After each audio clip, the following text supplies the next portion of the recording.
Baker Show. Finding answers to age-old questions. Deciphering the world painted around you by the mainstream media. This is the Kev Baker Show. And now, here is your host, Kev Baker.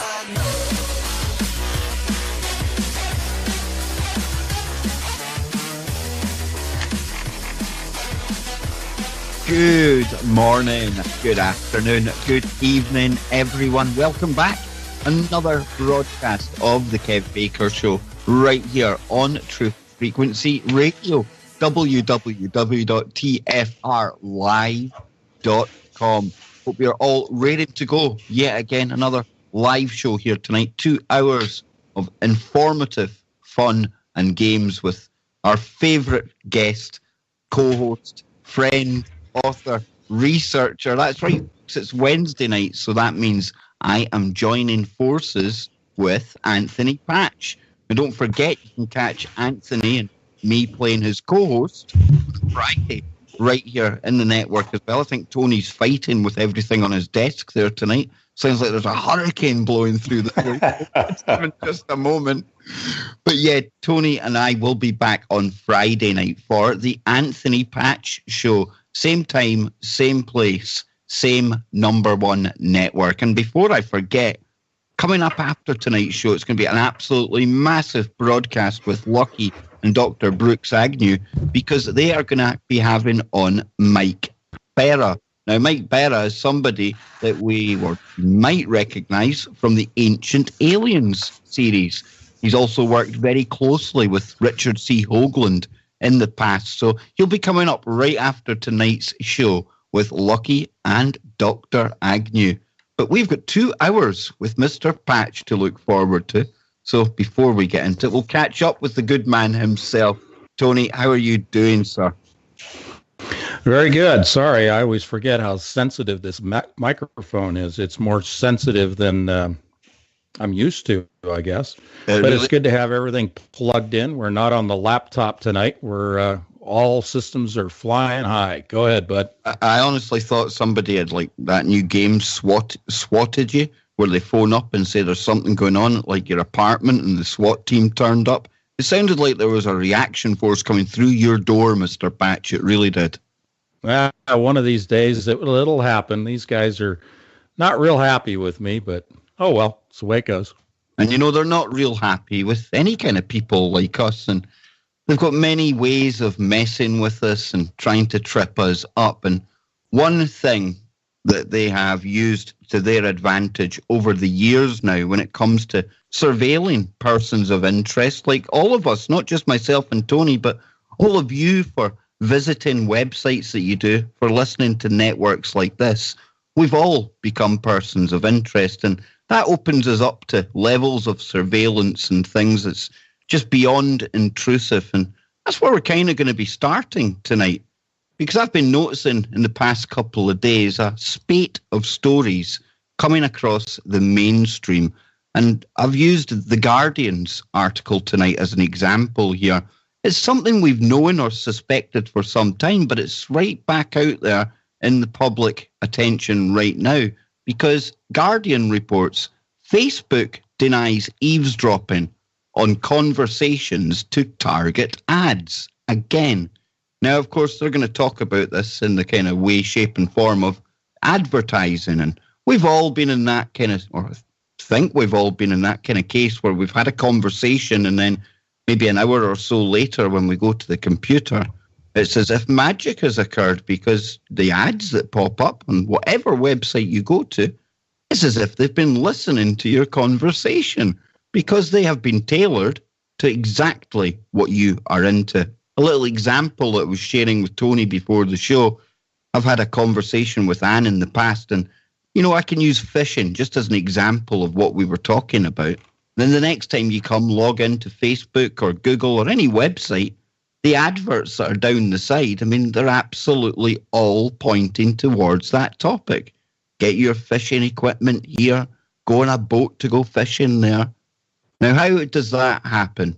Well, that happens because they do listen to us. And it's not just our smartphones anymore, folks. No, no, no. It's all of these devices that we have welcomed and embraced and wholeheartedly rushed out to get to bring into our lives. And I'm talking about all this technology that we have become so dependent on. And Tony, you've had your kind of little brush with this kind of scenario that I'm laying out here tonight. And the cold hard truth is that we've said in the past, privacy is dead, but we're literally being listened to every second of every day. Yeah, that's exactly right. And I'm going to give a very close to home example, and not a big deal, but proof. So last night, Kathleen and I are having a conversation over Skype, and we were talking about our upcoming webinar we're going to do in mid-December. And we were thinking and talking about titles. We thought Divergent would be a good one because we are going to be talking about what we interpret to be the fullness of the Gentiles. We have a very, I think will prove to be controversial definition, description, and evidentiary argument for what we view as our interpretation of the fullness of the Gentiles. But we thought we'd call it Divergent.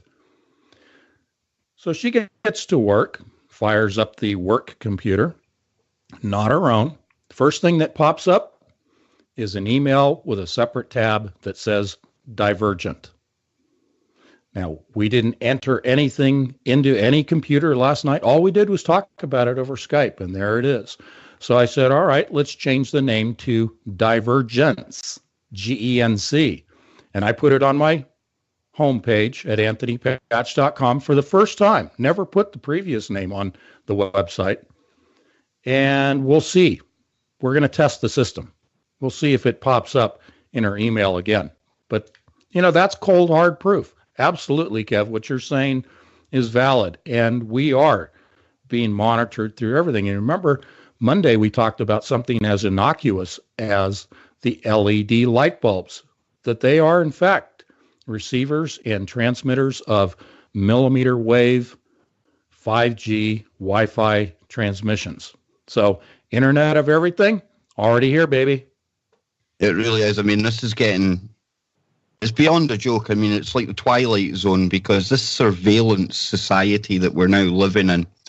A story today that had me scratching my head and shaking my head as well. And it's not very often that can happen with the bizarro land that we live in. But this ties in exactly with what we're talking about right now.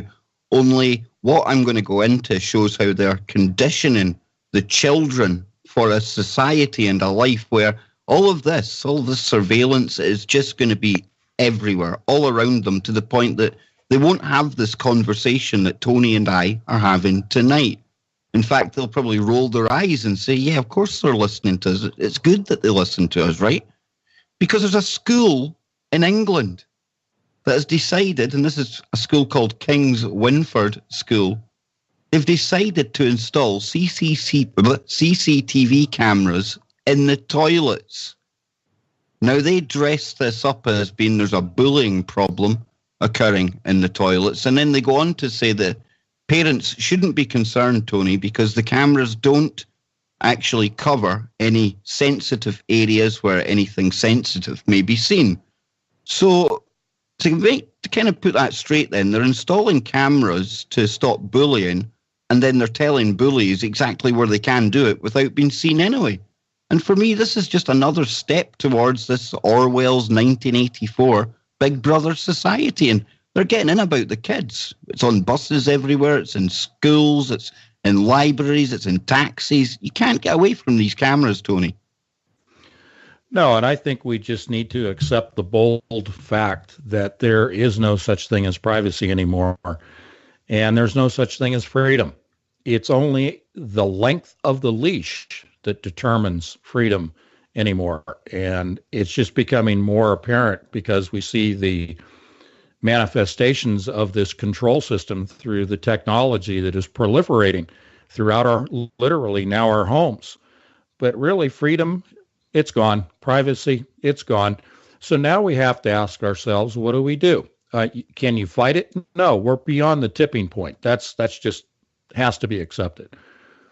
So it becomes a matter of how do we operate within our sphere of influence? How do we operate in our daily lives within this system in which we are becoming more and more incompatible with?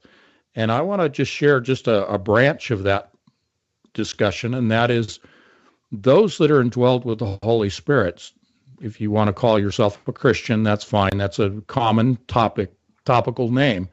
But those indwelled with the Holy Spirit are already highly incompatible with this world and with technology. And it is only going to become worse. The void, the schism, the gap between those of the world and those not of the world, and those not of the world are those filled with the Holy Spirit, will continue to see an expansion of that gap, that incompatibility gap with technology in particular, and even with people. So that's kind of what we're going to bring into the discussion in December about the fullness of the Gentiles. That's just a taste of it. Go ahead. Tony, I have to agree. Then this tipping point that you mentioned there, I mean, for lack of a better term, I think we can think of that as the singularity that people like Kurzweil and people talk about. And it has occurred because machines, whether they are literally conscious or not, that's a totally different thing. But they certainly are able to compute things far faster than us. We proved the other night with the story about the AI, Auto ML, that rewrites its own software to produce better versions of itself than humans could ever do. And that, by definition, is us going beyond the singularity. So, like you say, our shows are aimed at kind of almost singularity proofing ourselves, Tony. It is about living in this new system. And I mean, as the show goes on tonight as well, I mean, this new world order, this new system, it's not coming, it's already here. And they're even starting to roll out their own new religions and things like that. And that's something we've also been looking into as well. But we can get into that later on in the show, because we're going to be going back again to familiar ground for yet more confirmations. What am I talking about? Well, I'm talking about the quantum computer named D-Wave. Now, this comes from D-Wave Systems out of Canada, and you've heard myself and Anthony talk about this for hours upon end, and I hope, like me, you have learned all about the quantum weirdness that goes on when it comes to these machines. But Tony, you found an article from the start of this year that somehow we had missed, but it contains a couple of key points that really hammer home the stuff that you've been talking about for a long time now.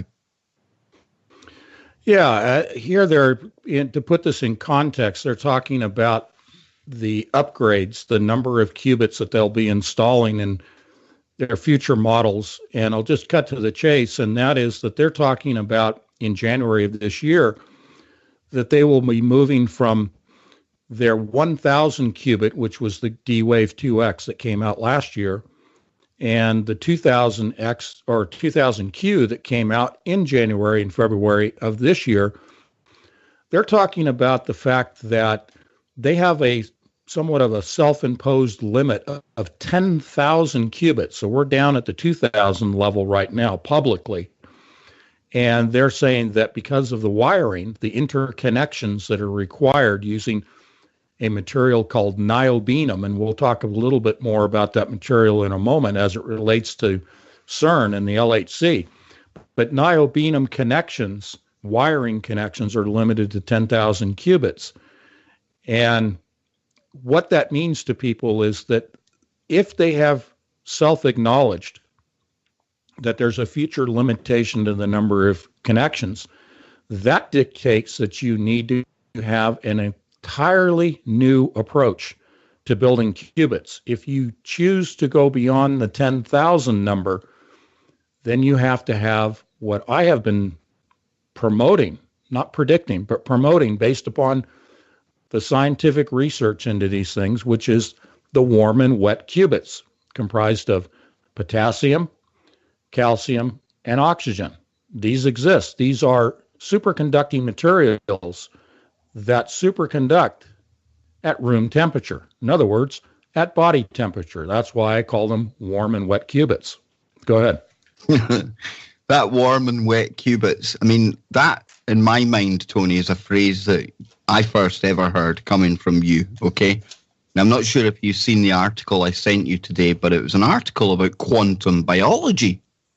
Now, it was going into the fact that they are starting to open their minds to the fact that even down at the DNA, the genetic kind of level, that there may well be quantum effects, quantum strangeness at play. And it was quoting physics, actual physicists, and saying that they really have a problem wrapping their head around this, because when it comes to quantum effects, the experiments that they like to do, it's all conducted down at that very cold level, the bottom of the temperature scale, the conditions in space, that kind of thing, like we see at D-Wave, that refrigeration system that leads to the alien heartbeat, right?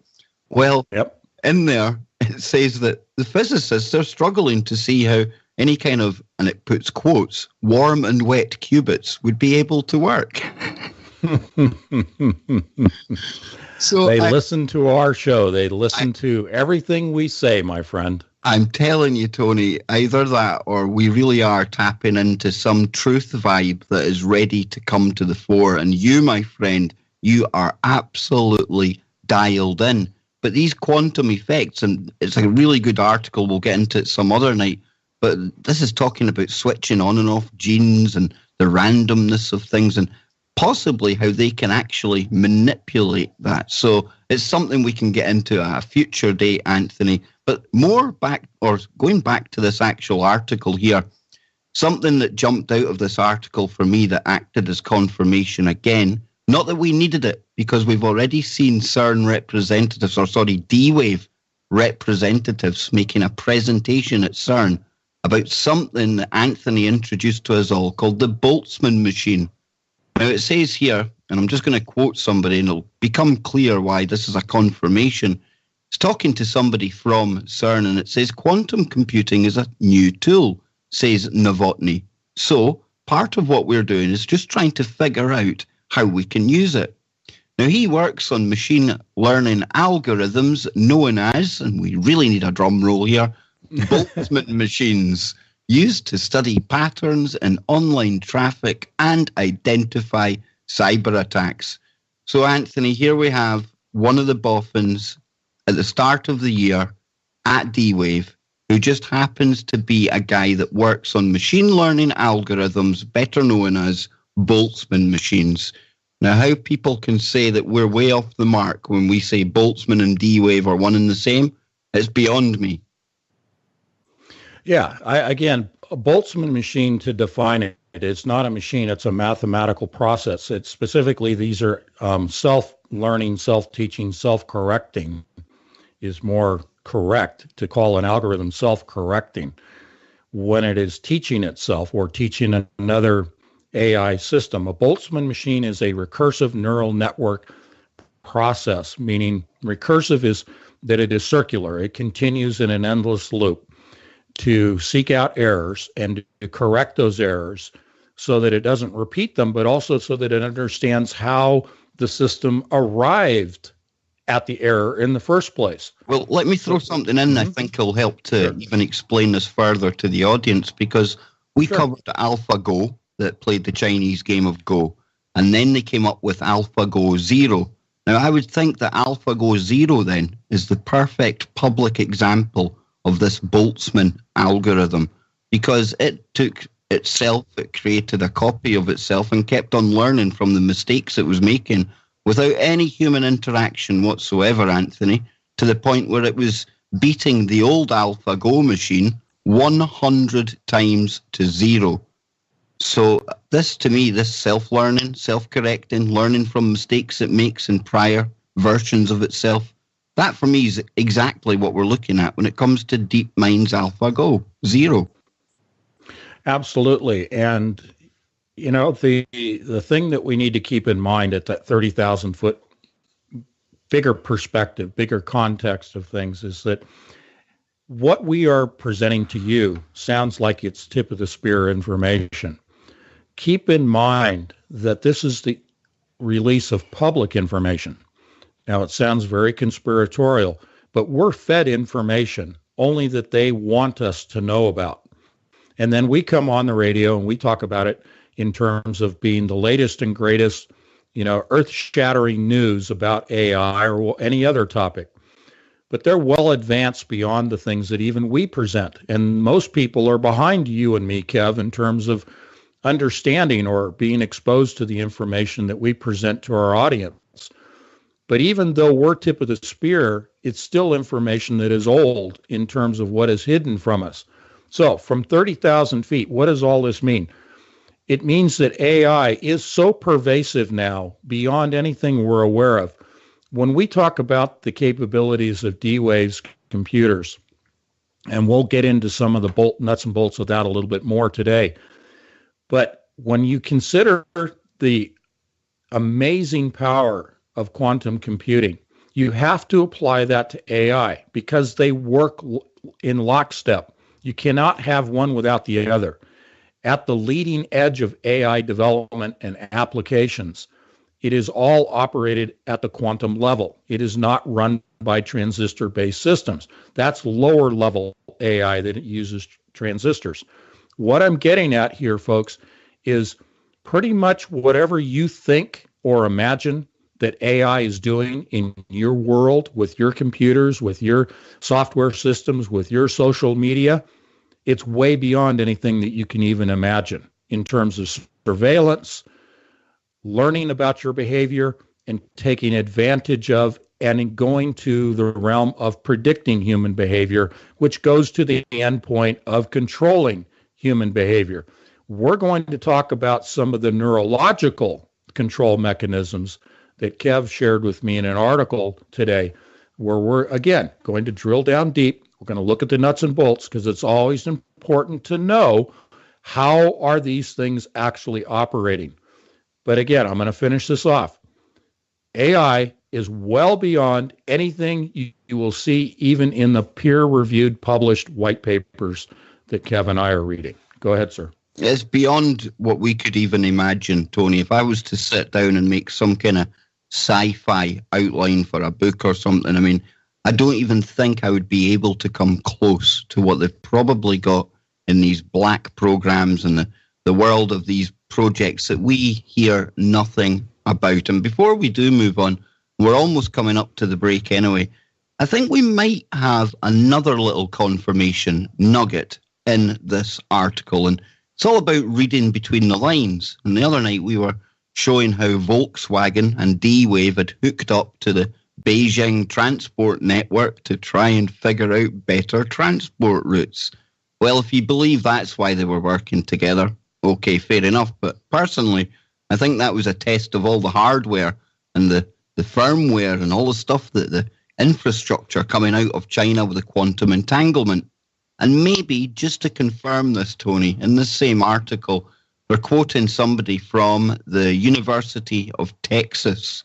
Now, he says that D-Wave will demonstrate, he thinks that D-Wave will demonstrate a computation that would be impossible for even the most powerful classical supercomputer, a goal that competitors call quantum supremacy. So to kind of, I mean, they're saying within the year this is going to happen. And he is quoted as saying, "We achieved some results," he says, "and are working with outside collaborators to review those and see if they hold up." Now, let's just stop there, because they're working with outside collaborators on supercomputers. Now, when it comes to supercomputers, Tony, the only place I ever hear shouting about supercomputers anymore is China. So I think we can probably say that they've put the D-Wave up against the supercomputer over in China, either remotely or physically in the same place, who only knows.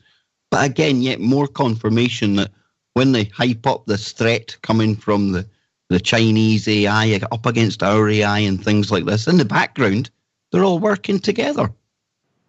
Yeah, and we said that on Monday, and definitely they are collaborating. D-Wave is building the hardware processor. The Chinese are building the infrastructure, internet, the new internet, which is quantum entangled particles, which cannot be hacked by a classical transistor transistor-based supercomputer, the most powerful, which the Chinese have, cannot break a quantum entangled internet, if you will, communications system. The encryption is unbreakable. If you attempt to hack an encrypted, entangled form of communication, it instantaneously breaks the entanglement because it senses that intrusion. So there you go. And I think the UK, our role in this, and DeepMind would be one of my prime examples here, is the fact that we're almost going to be like the software arm. Because when it comes to the public world of AI, not really very much out there that I know of comes close to this DeepMind AlphaGo Zero. You might think it just plays a silly game, but that's just the example they use to show the power it can achieve. Join us after the break and we'll get into the kind of mind control implication from all of this. This is the Kev Baker Show. There we go. We are back. We are live, just like that. You know, the breaks seem to be going quicker and quicker these days as well. And for once, I'm glad you couldn't hear me during the break. I was on my high horse, ranting and raging to Mr. Patch, and he's a very good listener. That's all I can say. And we're going to get back into tonight's topics because I'm all fired up here tonight. I'm going here, there, and everywhere. Tony does that to my brain. It just fires off thoughts. There's neural pathways light up that the Brain Initiative never even thought existed. We were talking about D-Wave and confirmations earlier on, Tony, and something we've always told the listeners out there is if you talk about D-Wave, then you have to think of CERN as well, and vice versa. And even more so lately, because you've been making a startling kind of comparison between the two, the quantum comparison between the two. And you were mentioning, I hate this word, the niobium earlier on. And that features really prominently in what you're about to go into now. Yeah, let me set this up. Let's talk about the LHC first, the Large Hadron Collider, for folks that maybe not have heard the basics. The main ring, 27 kilometers, they have a ring they call at CERN the pipe. And that is where they circulate charged particles. They have two opposing streams of particles. They move in opposite directions, and then eventually the streams are crossed and they collide. They're crossed or allowed to hit head on, depending on the type of experiment. Now, those streams are moving at 99.99% the speed of light. All right, so we got the basics. How do they keep the particles moving in a curved trajectory around a ring? They use superconducting magnets. Those magnets presently are constructed of niobium and titanium. That's NBTI. Now, niobium is a name that you need to keep in mind because I'm going to carry that over to D-Wave in just a moment. Now, again, for the basics, as charged particles are held to a curved trajectory by superconducting magnets, that means that they're cold, they're chilled down cryogenically to temperatures colder than outer space. The trajectory is created, if you will, by bending those charged particles into a curved pathway. When you have charged particles moving through a magnetic field, they produce what are known as magnetic lines of force. The direction of those forces are 90 degrees opposite to that curved pathway. So imagine you have a circle and moving at 90-degree angles both upward and downward from that curved circle are magnetic lines of force. They call this orthogonal lines of force. So they go up and they go down. Now let me read from D-Wave's own website describing their quantum processor. You will hear things like upward and downward, magnetic field, superconducting.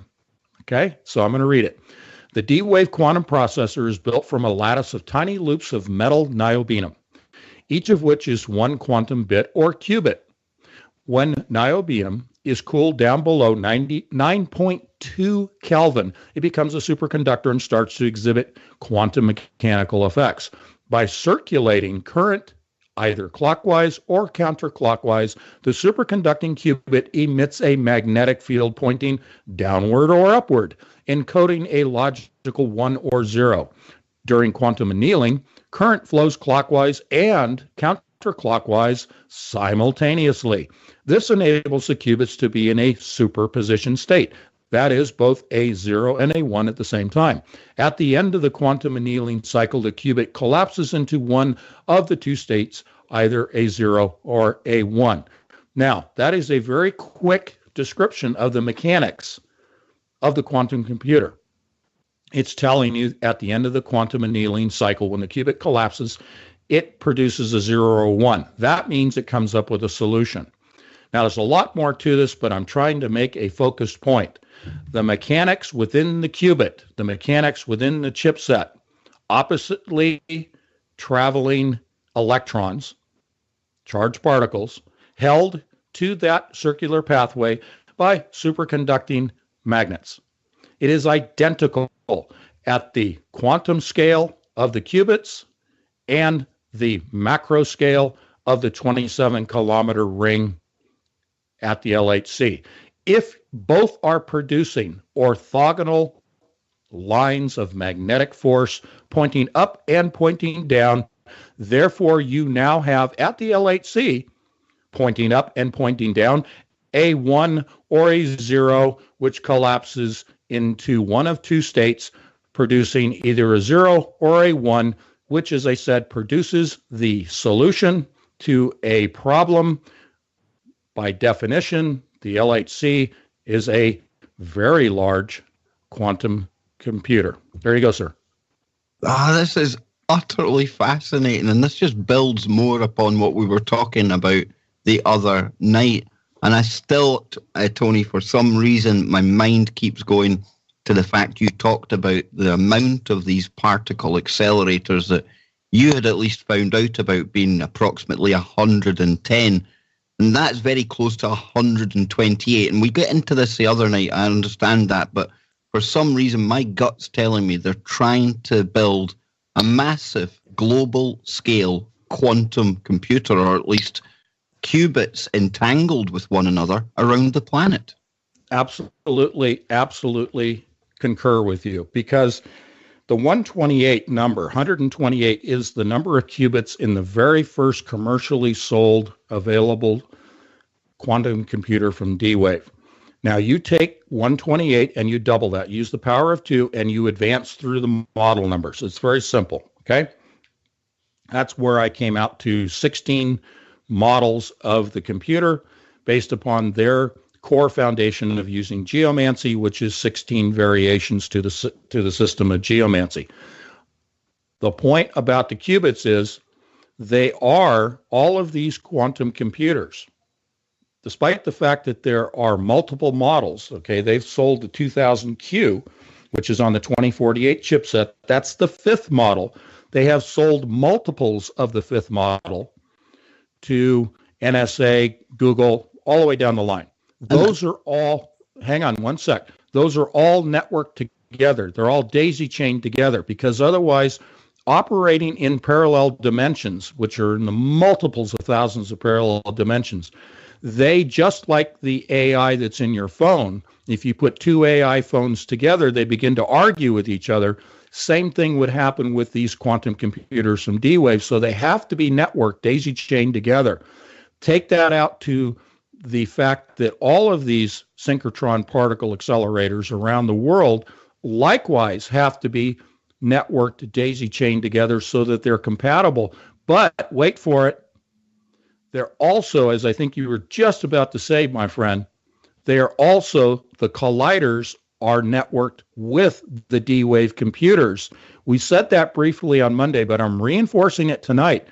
The computers and the accelerators, being all quantum computers, are all networked together.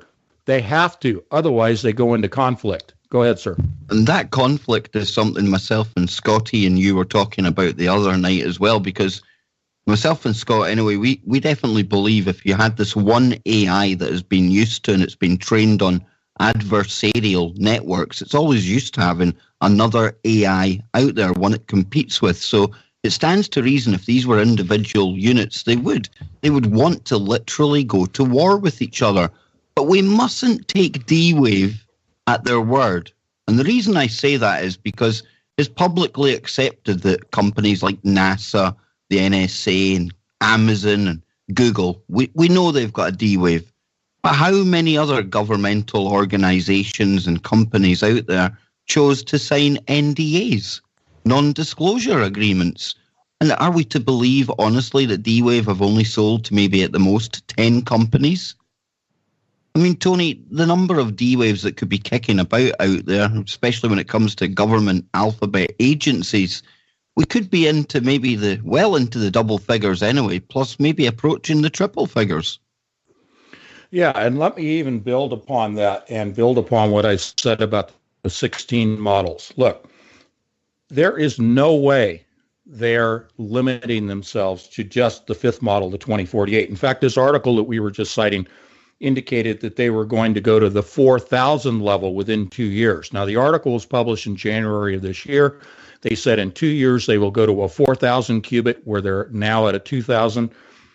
I said to you on Monday, and I've said for many weeks, that by the first quarter of next year, they would announce the 4,000 qubit, which is the 4096 chipset, the sixth model, because by pattern, by timetable, they double the number of qubits every year. But in fact, they actually double the number of qubits every quarter.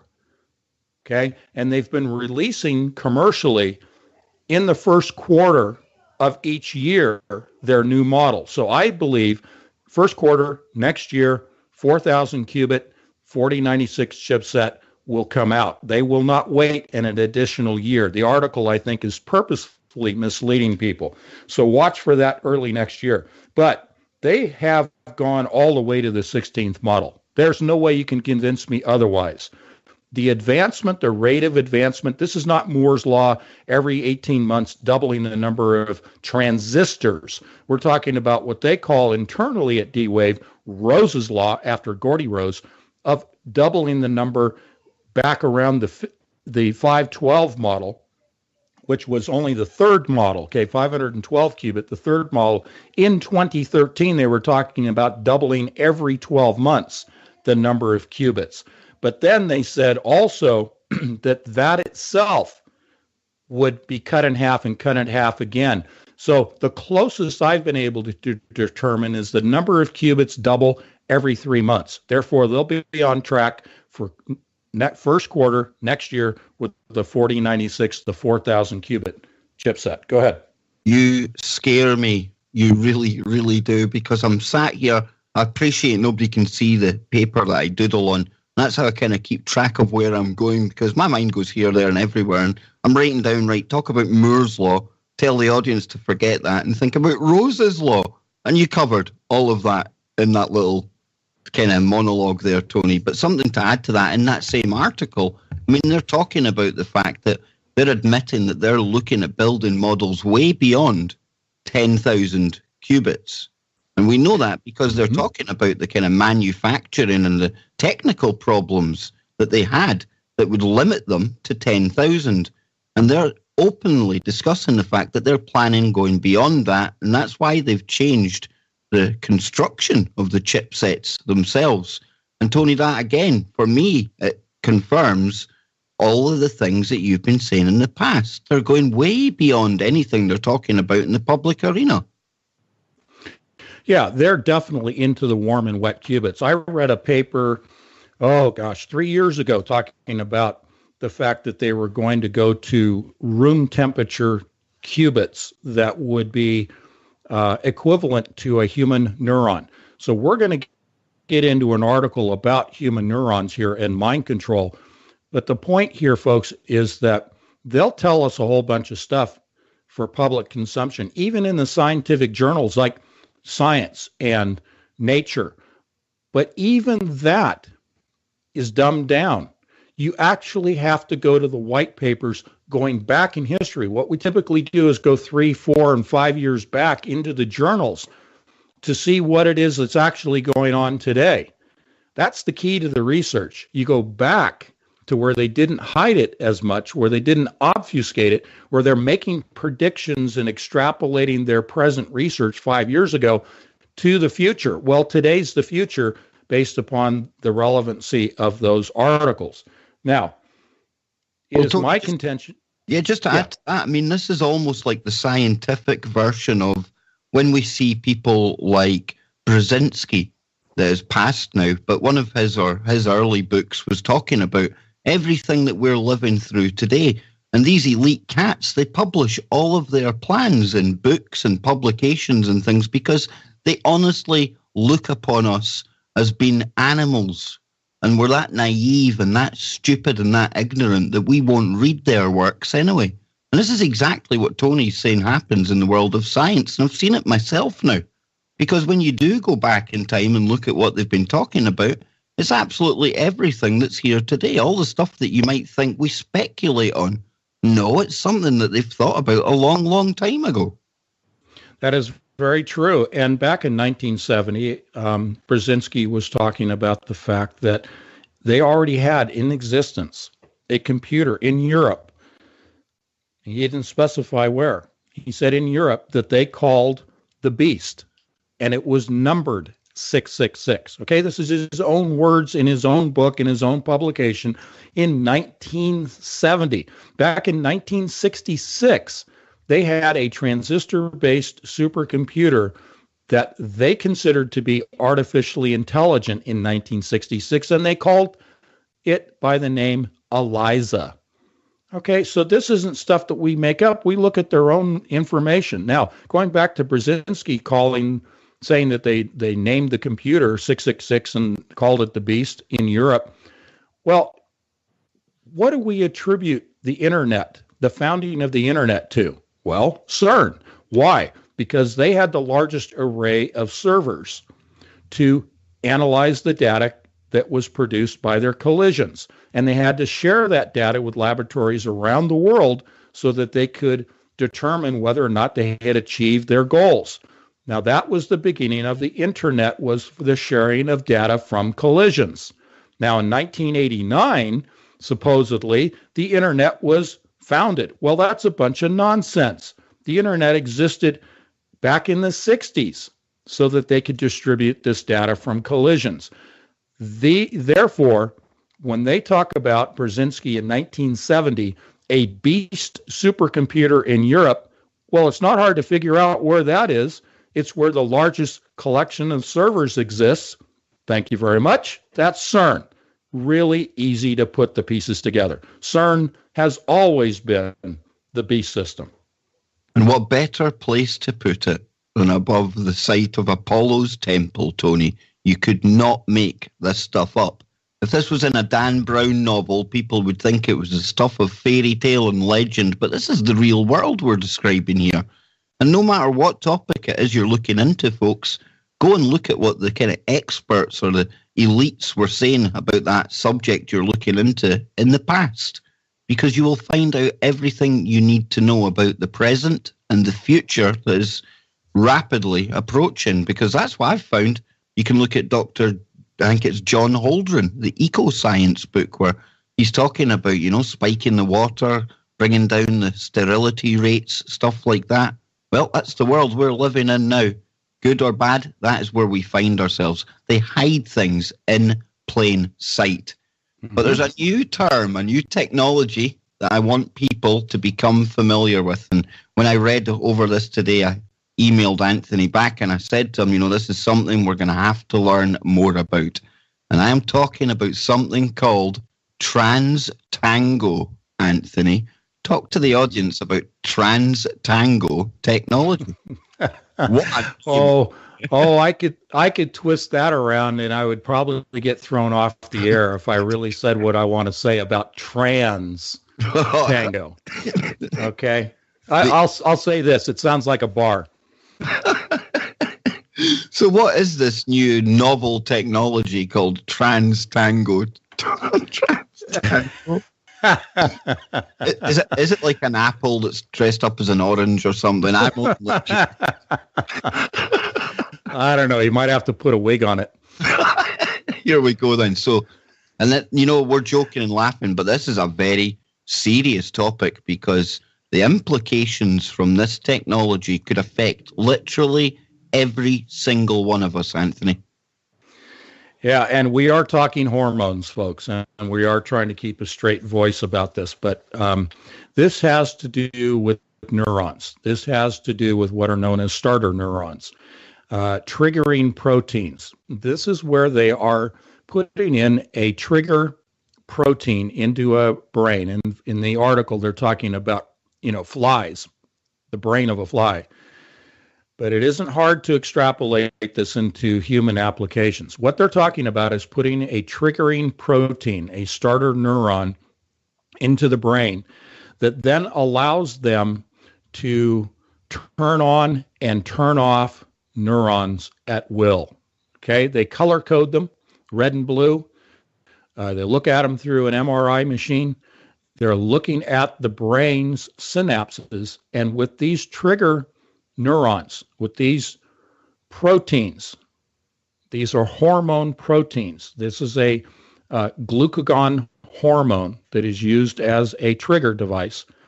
They can turn on specific neurons and turn them off at will. This is mind control. Go ahead, Kev. This glucagon, as you're referring to here, this was a new one on me. But, the implications, like I was saying, for mind control of all of us through something like this, it's absolutely massive. It really is. And, we know they've mapped all of the kind of neural pathways that fire off and things like this. But this trans-tango, like I say, this is a totally new term on me. And when it comes to these neural pathways and almost rewiring them if they wanted to, Anthony, I'm listening to a book just now on Audible. People will think I'm getting sponsored by them, but it's called The Atlantis Gene. And there's some really kind of the stuff we would talk about on the show. There's bioengineering, biohacking, all this kind of stuff. But they're talking about the use of maybe activating neural pathways or changing neural pathways in youngsters because their brains are more able to do that through neuroplasticity. And they can do it by injecting vaccines, right? So I'm thinking to myself, if we ever start reading the inserts, because I know so many people don't read the inserts of vaccinations in the first place, but if we start seeing something called glucagon in there, we really need to start to panic, right? Yeah, glucagon's a naturally occurring hormone that is produced by the pancreas, and it is for the it's for the processing, if you will, of sugar. And because it is so common, it's an easy one to start with. But let me give you a little background. We're going to go back to synchrotron particle accelerators. All this stuff is all tied together. You guys might think I make this up. UC Berkeley, Advanced Light Source Building, synchrotron particle accelerator. One of the experiments that they have done and continue to do, one of the primary purposes for building that machine has to do with DNA. This is where the human genome was first sequenced. This is where the genome was first converted to digital zeros and ones, the digitizing of DNA that we talk about all the time. In that process of using a synchrotron particle accelerator, it produces synchrotron energies, X-rays and gamma rays, very closely associated with one another. They produce what is called a hard X-ray source. The hard X-rays are used not to observe optically, if you would, as you would think of with an X-ray, but to infer the shape of proteins, protein folding. Think of curlicue spiral pasta. This is what proteins look like in the DNA. And there are many, many, many configurations of the protein. So they call it protein folding. They determine the folds of proteins so that they know the process and how to replicate them utilizing the digitized software, the digitized patterns of DNA. Now, glucagon is a protein. It is used, as I said, as a starter neuron. It connects the synapses together between the neurons. So they use a very common protein found in our bodies, found in our DNA, to connect the neurons and turn them on and off. Go ahead, sir.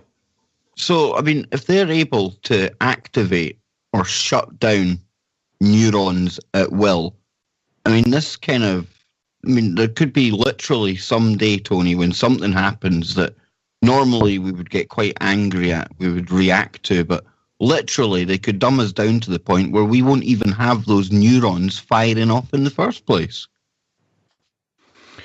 Yeah, this is controlling, using peptides, using glucagon, using the peptides, controlling the actual proteins. And what they are able to do then is to, let me go back and give you a little context. Back in the August and September issues of Entangled magazine, I produced some articles in which I outlined how you use an MRI machine, more specifically how you use electromagnetism, more specifically how you use 5G to alter the spin of the quantum particles in the brain.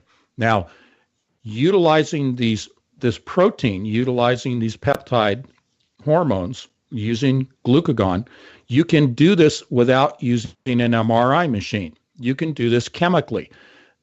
You can induce these triggers, these connectors between the synapses through a injection, if you will, through a vaccine.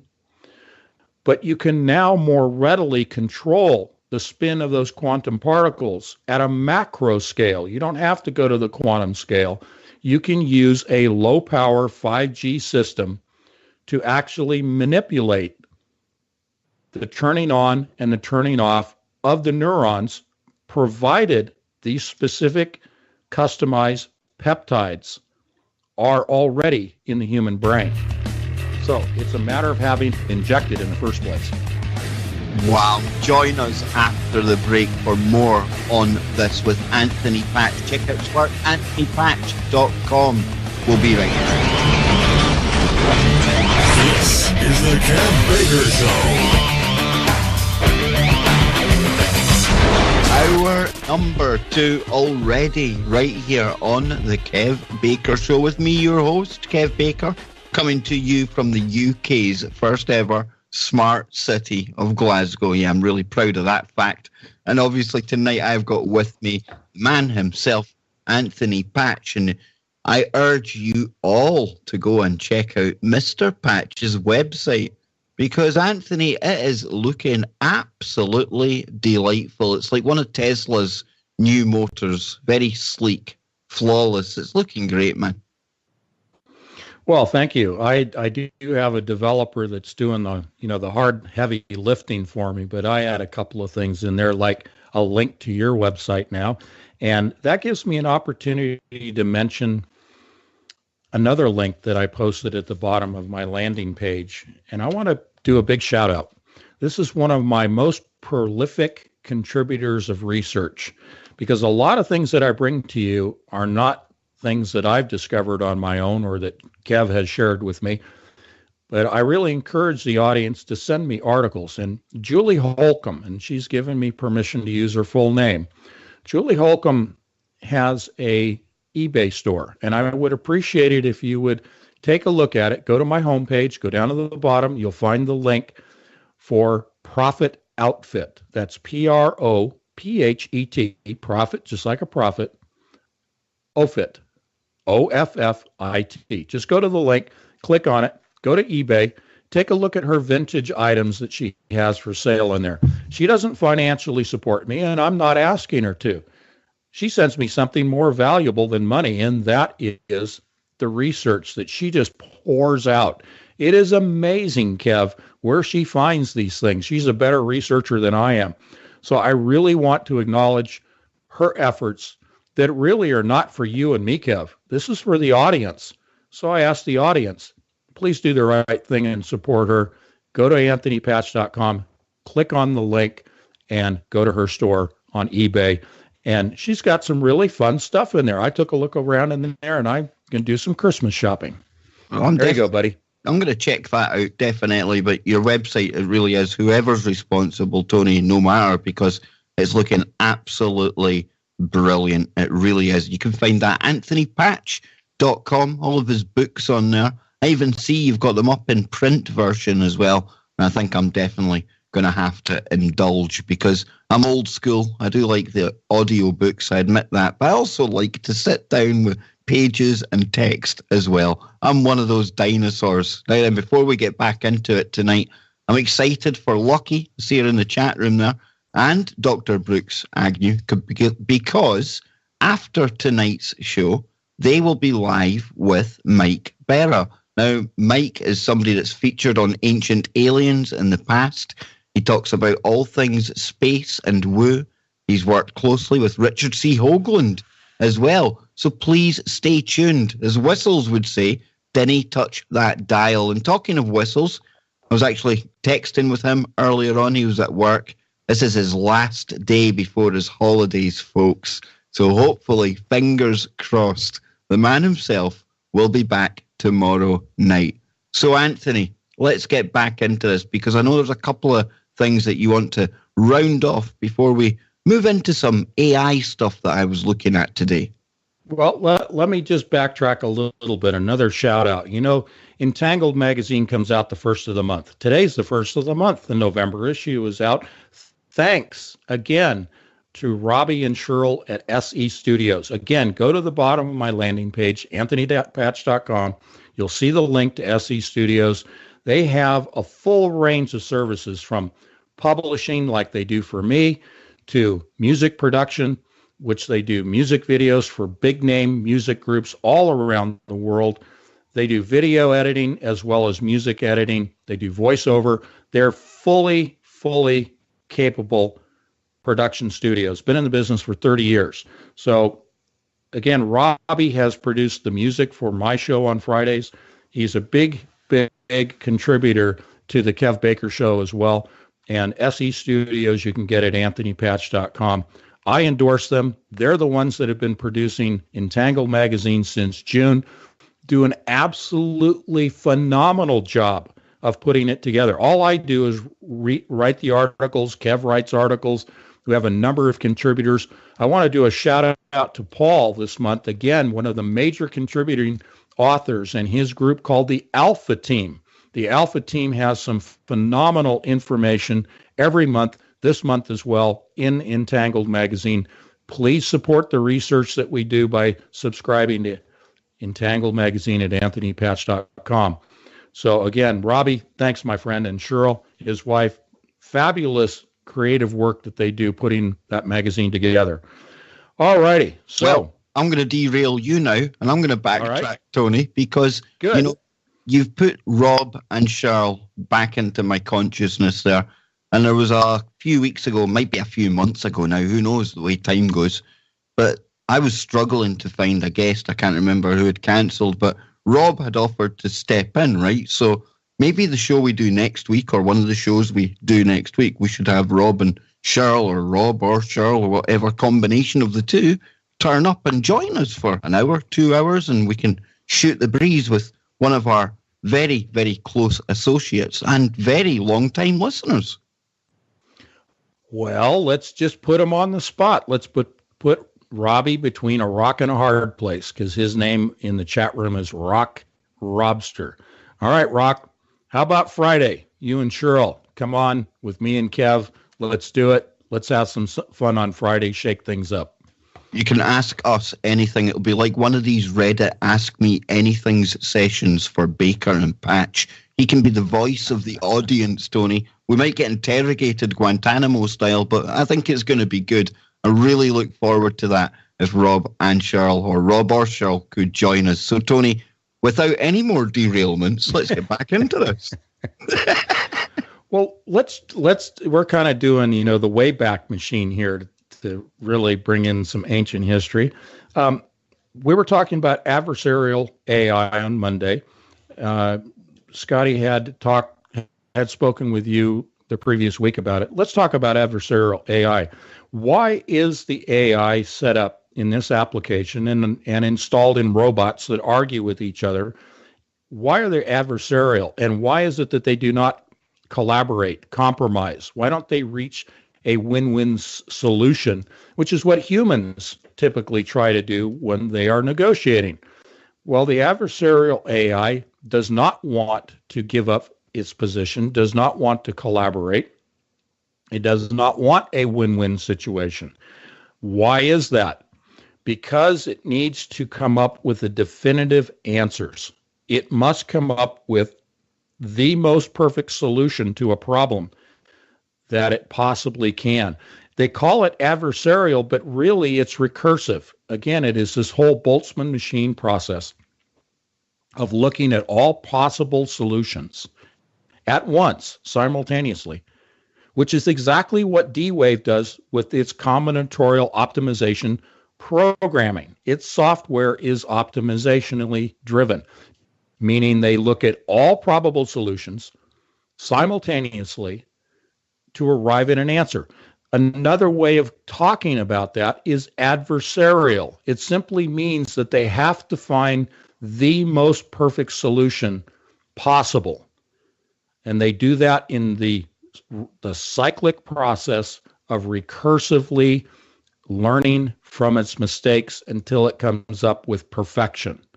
It is about perfection of the mathematics.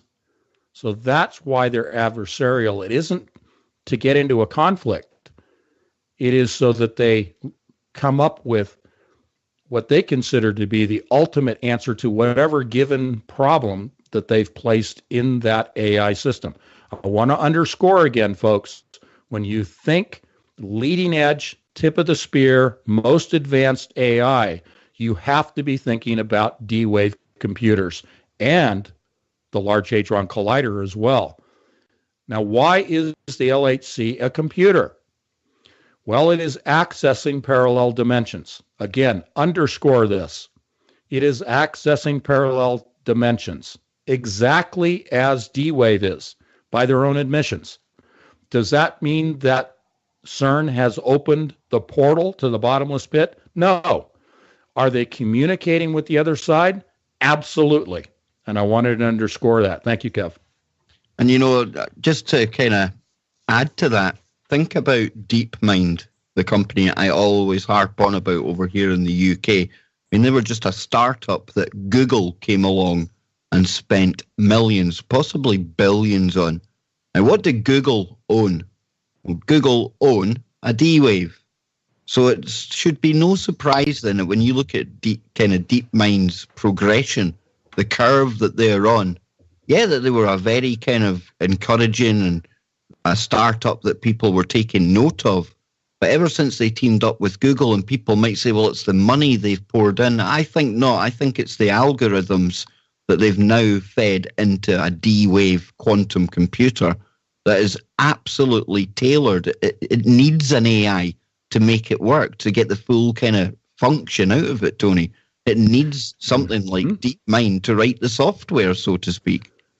It does. Now DeepMind is, again, that recursive self-teaching, self-learning system. And they've used things like chess, and then they've used AlphaGo, the Chinese game, to conduct their beta testing, to make sure that they're on the right track, that they actually have the right processes in a software configuration, the right processes operating.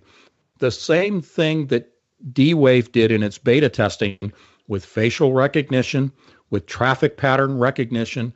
I mentioned this on Monday, what they call the traveling salesman problem or algorithm. That's the core foundation. Now, without being too repetitive, I just want to pull back from that, Kevin, and say, why is it?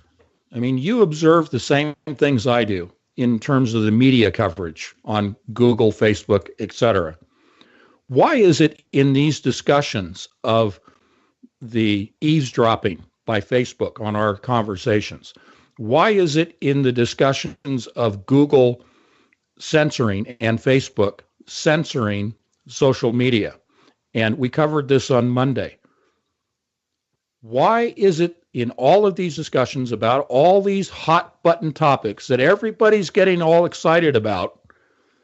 Why is it, and answer me this, Kev, if you can, none of those articles, none of those arguments, none of that ranting and raving, and even Senator Dianne Feinstein today said, Facebook, you created the platform.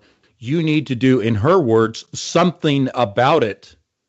because they were talking about Facebook's connections with the Trump administration and the Russians and collusion and influencing the U.S. election, the outcome in Donald Trump's favor.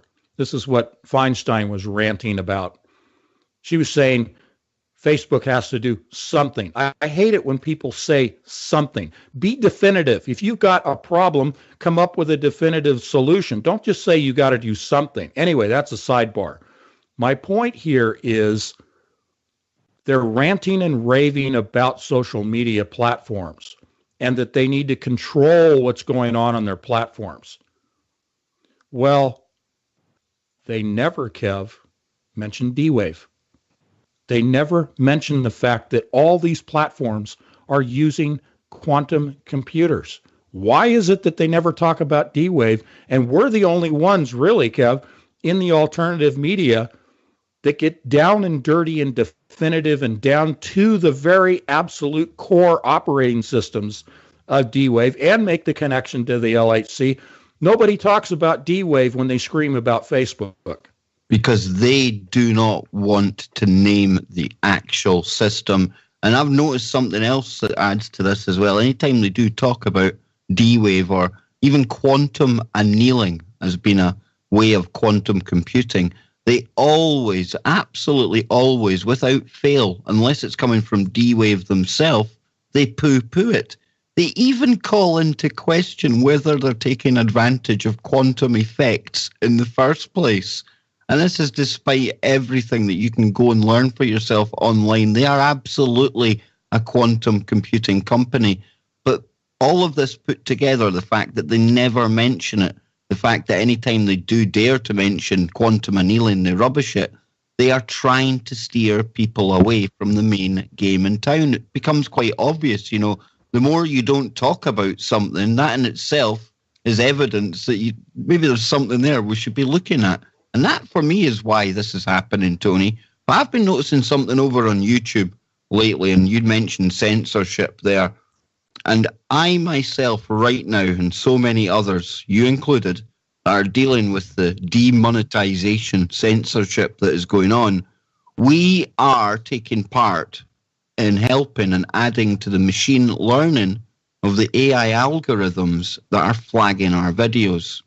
Reason I say that is that I've started in the past maybe couple of weeks, Tony, ever since we started covering Las Vegas, I fell victim to this censorship, this cull that's been happening, right? And it doesn't matter, it can be a Freaky Friday, it can be absolutely anything. No really bad words, no World War III, anything like that that would get you flagged in the title. And without fail, every time now, it's flagged. It says this isn't suitable for most advertisers. Yet, when I ask for a review of that, what happens is normally within a day or two, somebody at YouTube physically has a look at it and corrects it because it has. It's been wrongly flagged, right?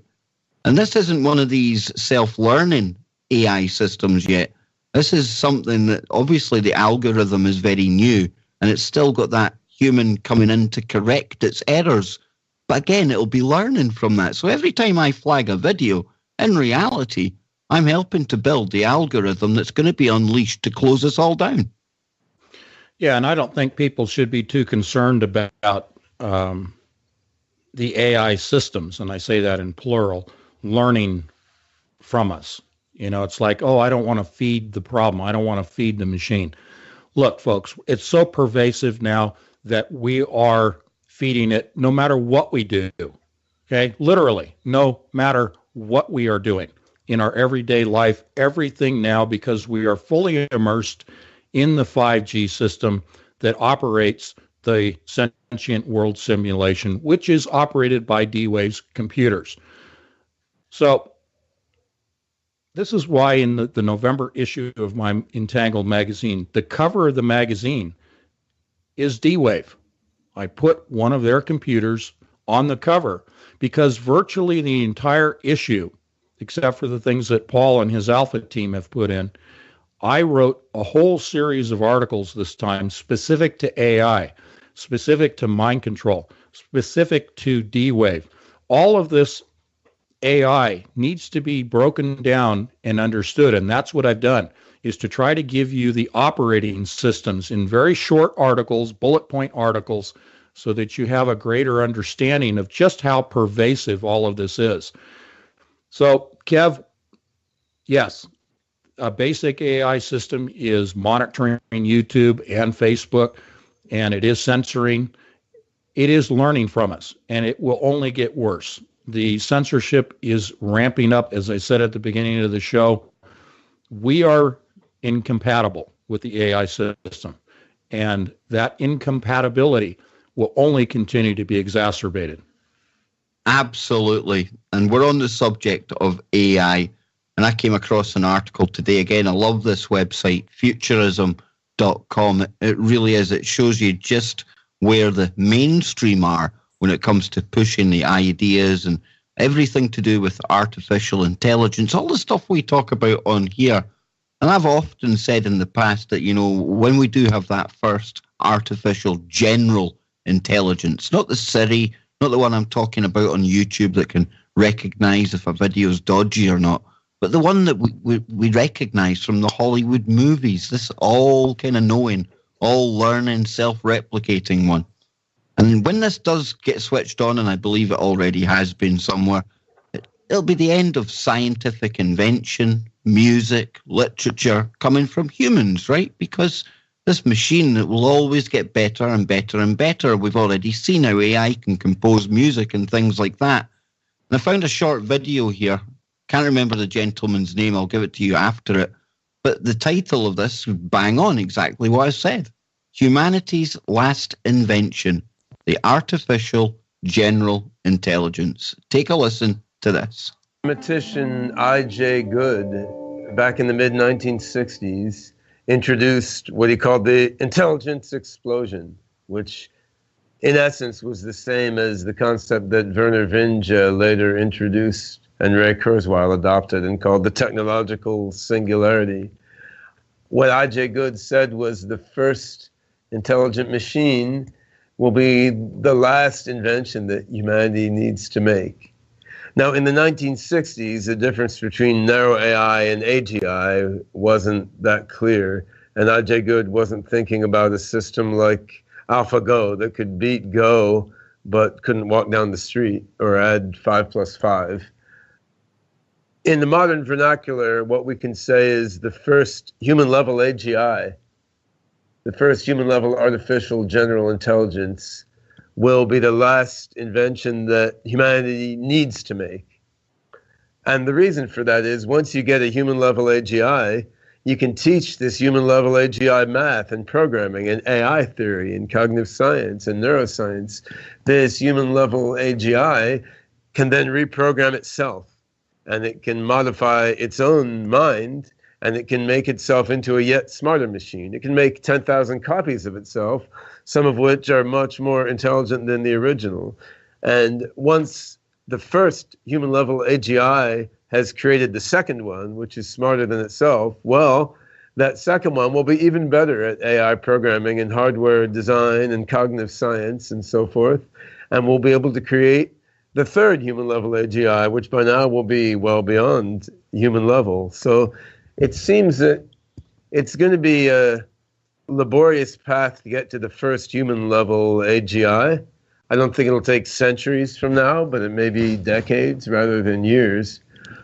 On the other hand, once you get to a human-level AGI, I think you may see what some futurists have called a hard takeoff, where you see the intelligence increase literally day by day as the AI system rewrites its own mind. And this, it's a bit frightening, but it's also incredibly exciting. Does that mean humans will not ever make any more inventions? Of course it doesn't. But what it means is if we do things right, we won't need to. If things come out the way that I hope they will, what will happen is we'll have these superhuman minds, and largely they'll be doing their own things. They will also offer to us the possibility to upload or upgrade ourselves and join them in realms of experience that we cannot now conceive in our current human forms. Or these superhuman AGIs may help humans to maintain a traditional human-like existence. I mean, if you have a million times human IQ and you can reconfigure elementary particles into new forms of matter at will, then supplying a few billion humans with, food and water and video games, virtual reality headsets and national parks and flying cars and whatnot, this would be trivial for these superhuman minds. So if they are well disposed toward us, people who chose to remain in human form could have a simply much better quality of life than we have now. You don't have to work for a living. You can devote your time to social, emotional, spiritual, intellectual, and creative pursuits rather than laboriously doing things you might rather not do just in order to get food and shelter and an internet connection. So I think there's tremendous positive possibilities here. And there's also a lot of uncertainty. And there's a lot of work to get to the point where intelligence explodes in the sense of a hard takeoff. But I do think it's reasonably probable we can get there in my lifetime, which is rather exciting. What a character this is. And this is the chairman of the Open Cog Foundation, and his name is Ben Gortzel. And he's sitting there, Tony, with hair halfway down to his waist and a really kind of, obviously he thinks, trendy leopard skin hat on. And I mean, did you hear what he's talking there? Those of us who remain to be human, and he's talking about superhuman artificial general intelligences. What is human about an AGI? There's nothing human about a machine. No, not at all. And when we come back from the break, we're going to break this down. He was talking about reconfiguring matter, particles, okay? We're going to talk Dee and Kelly again, my friend.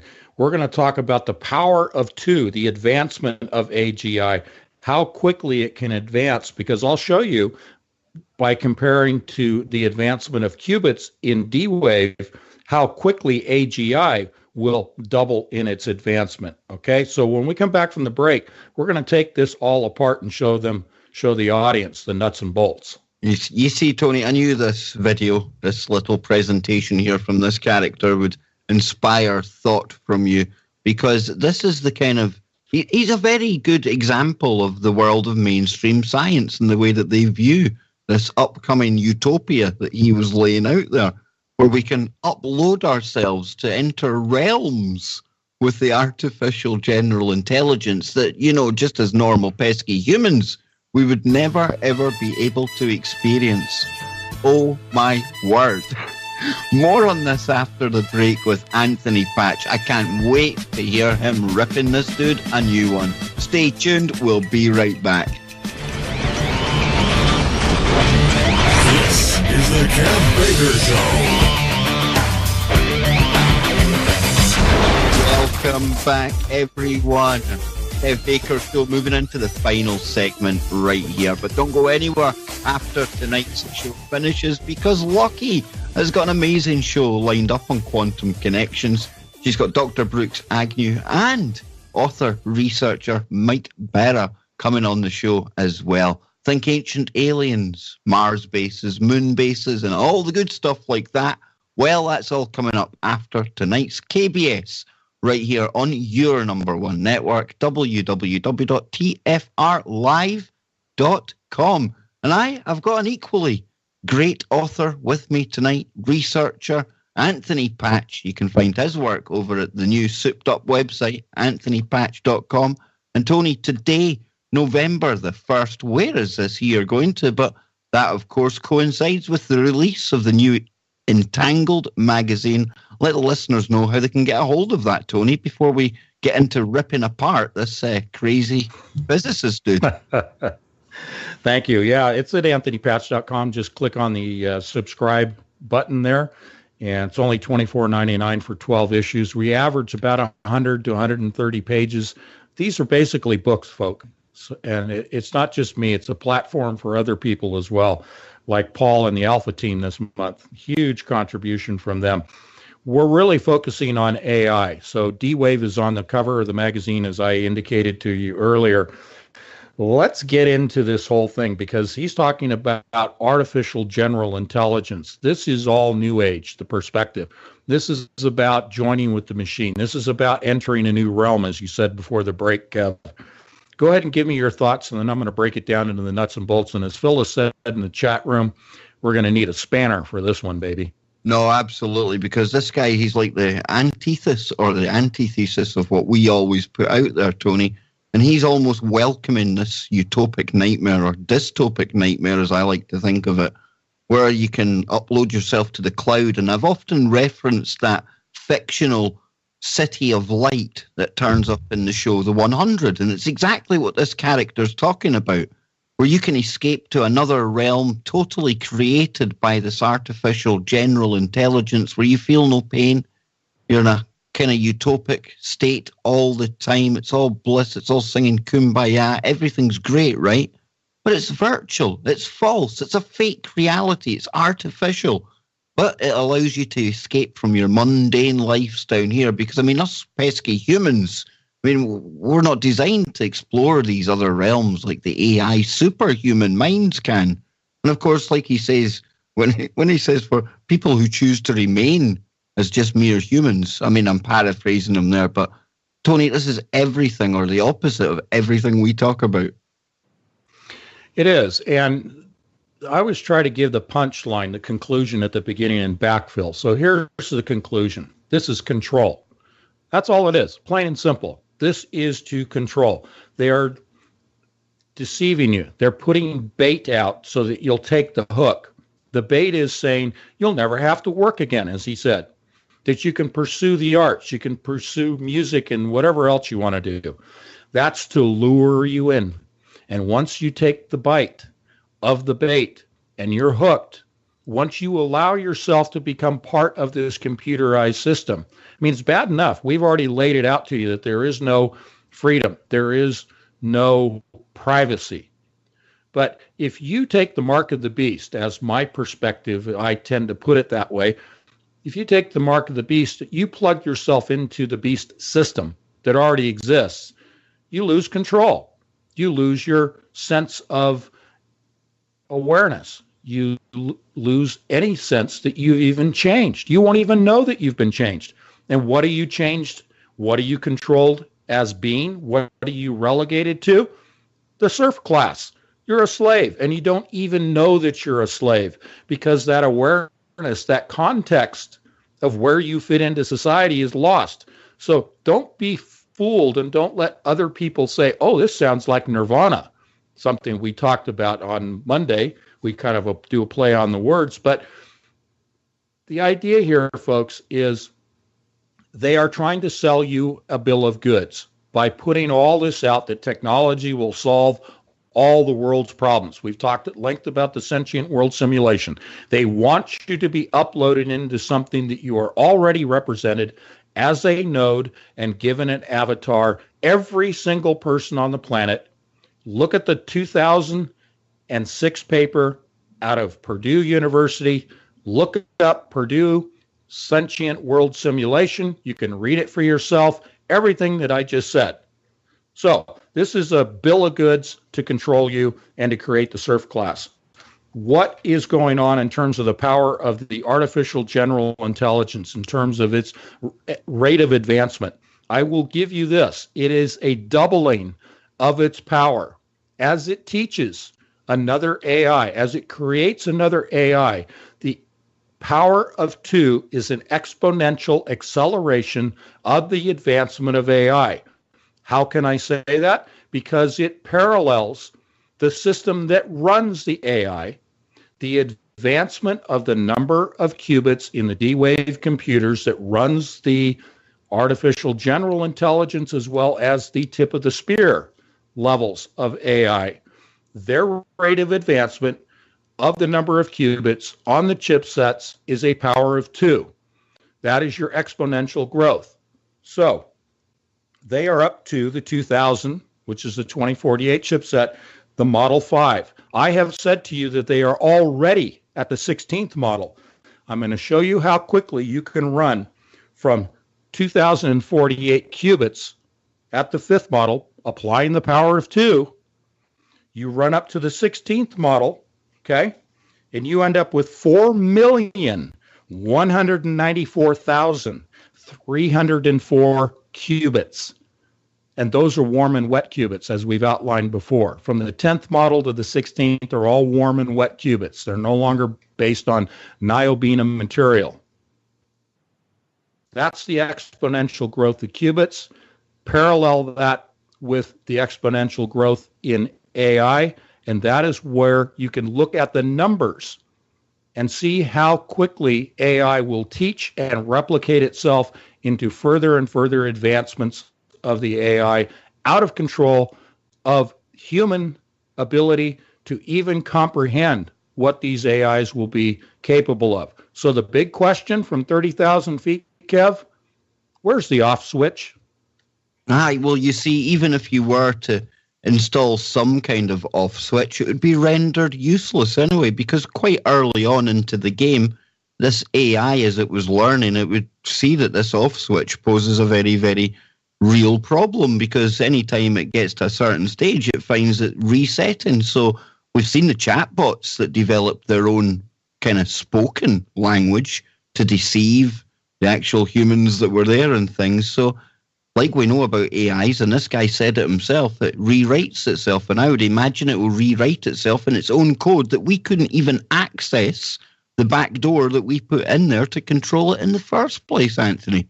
And then listen to him, how kind of excited he gets about what you're talking about there, this exponential curve. And he's almost salivating at the thought of this kind of increasing in power every single day.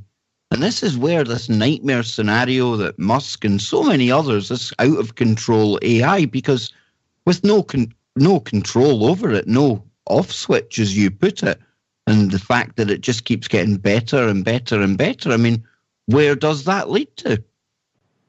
Well, this is the age-old lie from the Garden of Eden by Satan himself, that ye shall be as gods. This is immortality. That's why he's salivating at this. The New Agers salivate at this because they believe that the lie, the original lie, through technology, we will achieve immortality.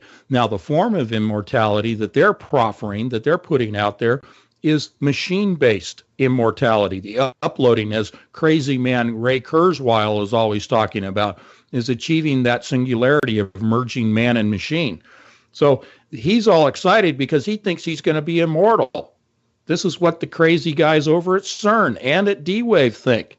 Oh, we're going to achieve immortality through this because we can avoid the biological body, the biological existence, by uploading ourselves. What a great solution. What they don't understand is once they get sucked into this new realm that he was talking about, it is a realm that is demonic. There's nothing benevolent about this area that they want to be uploaded into.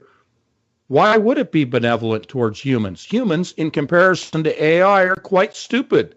So why would the AI want to do anything beneficial for mankind? Even though mankind would be perceived as the creator of the AI, it is so far advanced, it looks down upon humans and says, just do away with them. Maybe we'll keep a few of them around because we need some hands to turn some wrenches for the nuts and bolts, but that's it. Okay, something that maybe the robots can't do, humans will do. Probably not very much will be left for humans to find any usefulness in the assessment of an AI system. This goes back to Dean Kelly. He talked about the reconfiguring of matter, that you could create anything using an AI system, build cars or whatever, the reconfiguring of matter. This is what Dee and Kelly were into. This is alchemy. This is the roots of what this whole system is about. We talk about geomancy being the binary roots of computing. Well, this alchemy, this changing one material into another material, lead into gold, so to speak, is what they're talking about here. This is just a more complex form of alchemy utilizing AI, which utilizes quantum computers, which are based upon quantum particles.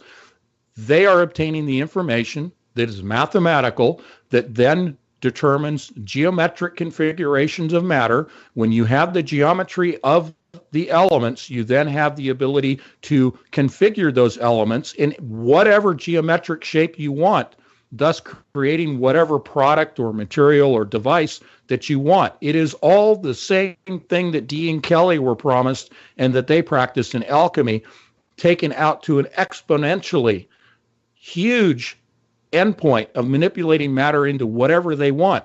Same thing with the digitizing of human DNA in the genome code cracking process that resulted in digitizing DNA. That means that in silico, an article I published in Entangled magazine, in the computer, in silico, you can take the digital information and configure DNA or anything else into whatever you want once it is digitized. We are being reduced to digitized humans, and the AI has the control over the digital code.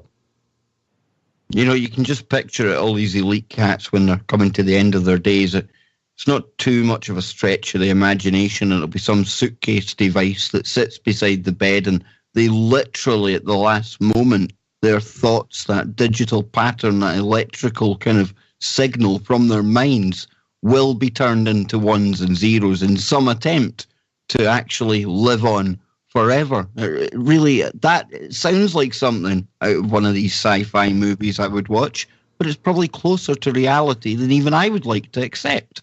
But you talked about in silico there, Anthony, and this is where they do things on the computer. They can model things far quicker and everything else. And this is one of the creepiest kind of AIs I've come across. But again, you'll see why I've come to this article here at this time, because this is something called Baby X. Now, this is nothing new.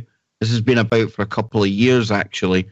But this is an AI that is totally, it's a child, basically, that has been brought up from scratch in silico.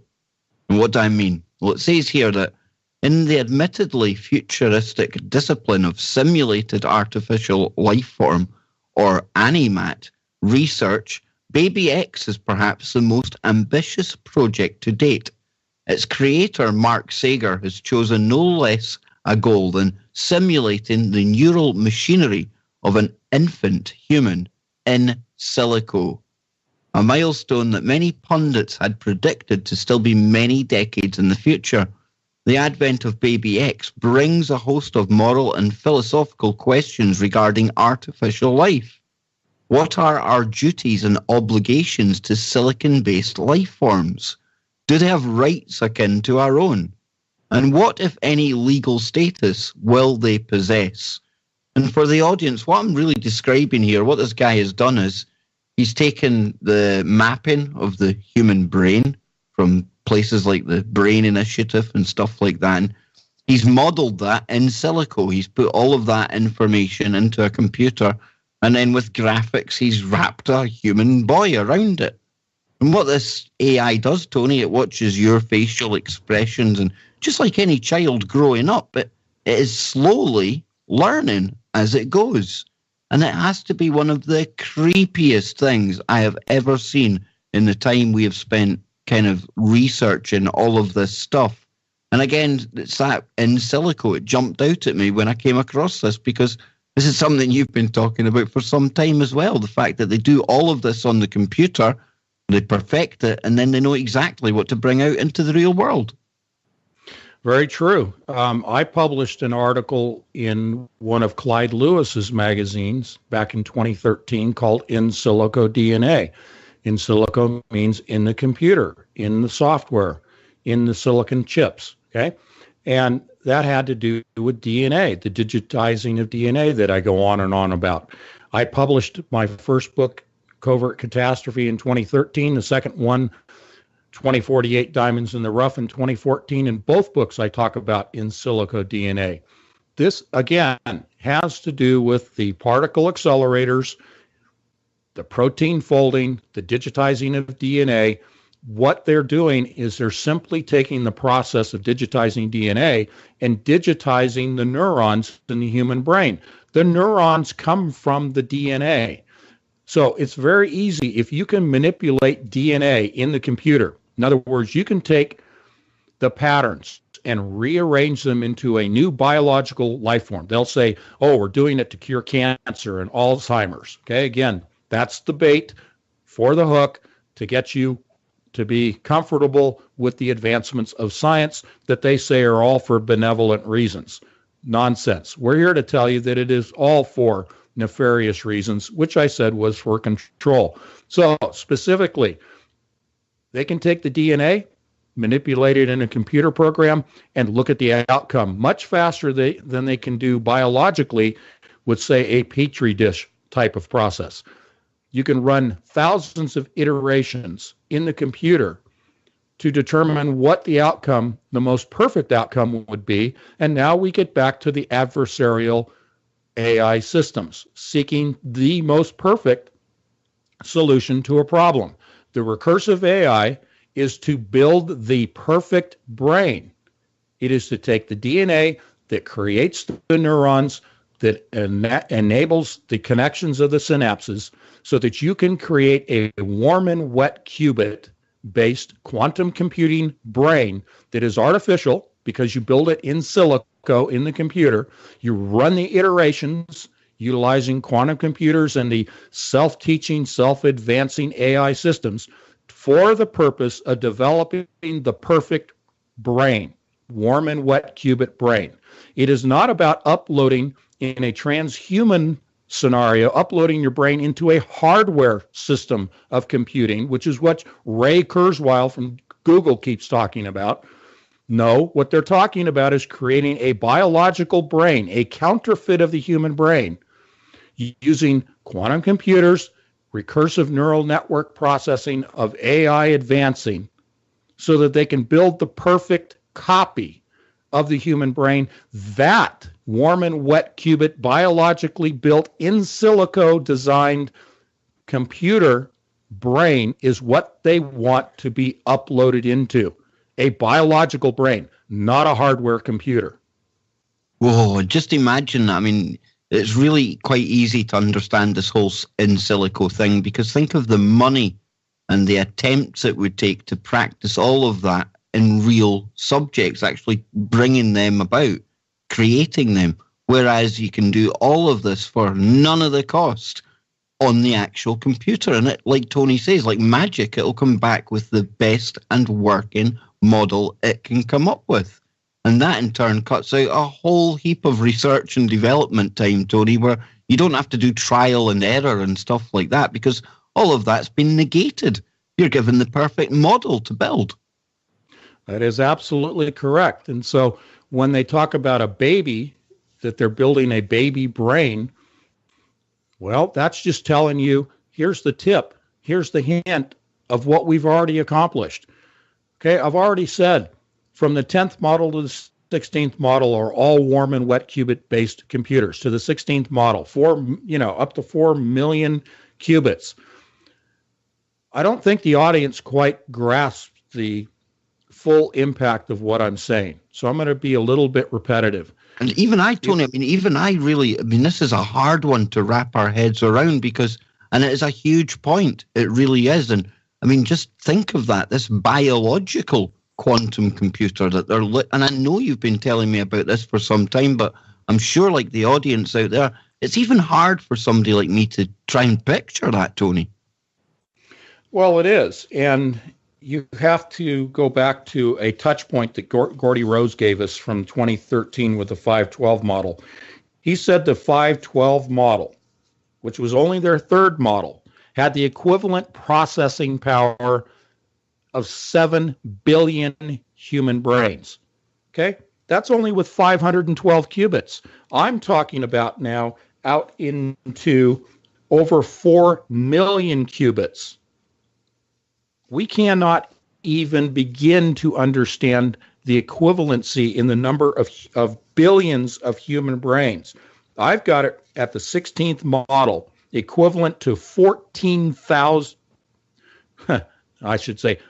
quadrillion, 336 trillion human brains. 14 quadrillion human brains, their 16th model is equivalent to. Okay? So you apply that to an AI system that is teaching and replicating. That's how complex the human brain is. Let's step back from this. God created our human brain.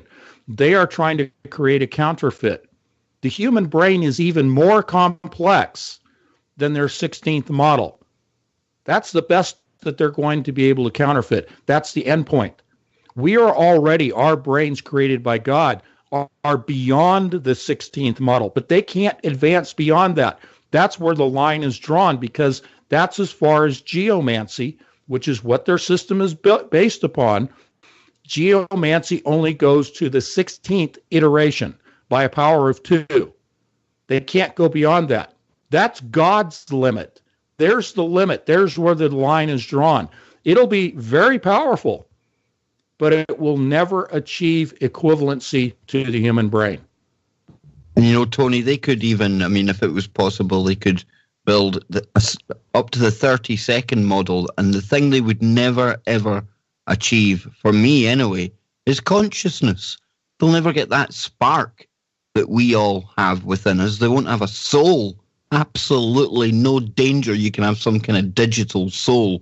But no doubt, like the end of that article says there, those questions, how creepy are they? What are our duties and obligations to silicon-based life forms? Do they have rights akin to our own?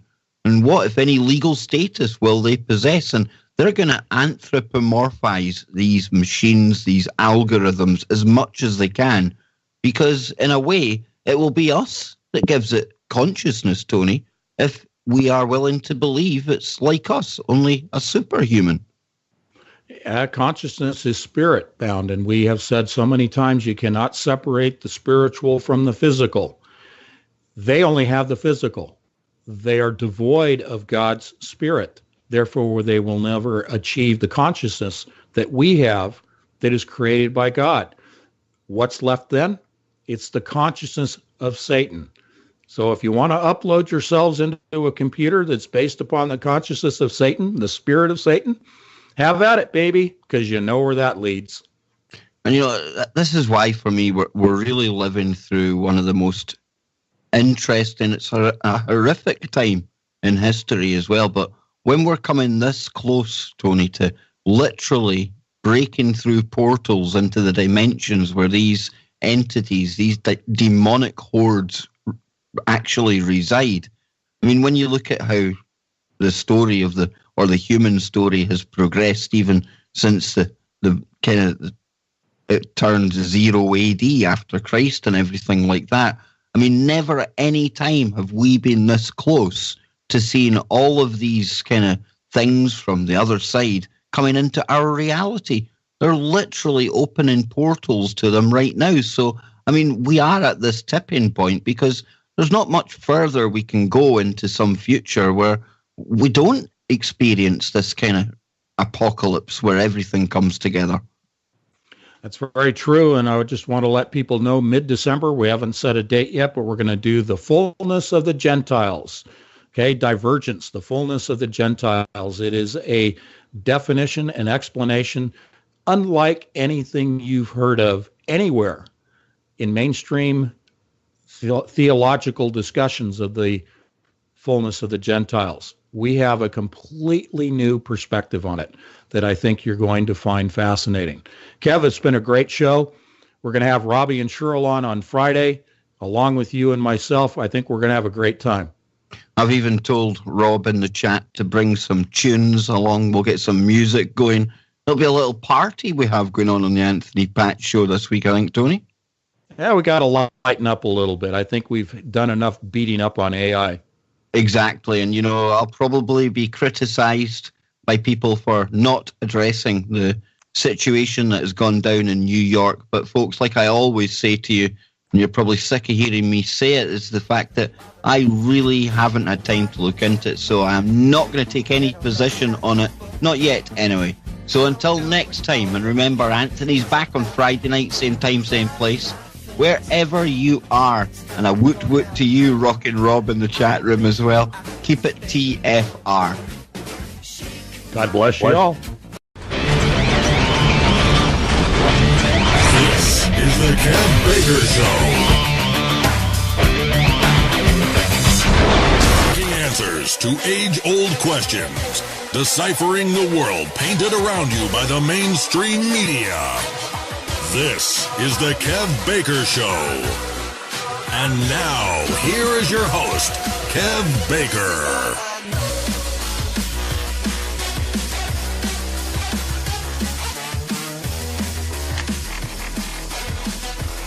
Good morning, good afternoon, good evening, everyone. Welcome back.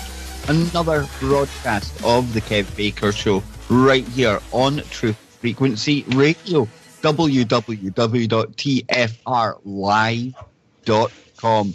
Hope you're all ready to go. Yet again, another live show here tonight. 2 hours of informative fun and games with our favourite guest, co-host, friend, author, researcher. That's right, it's Wednesday night, so that means I am joining forces with Anthony Patch.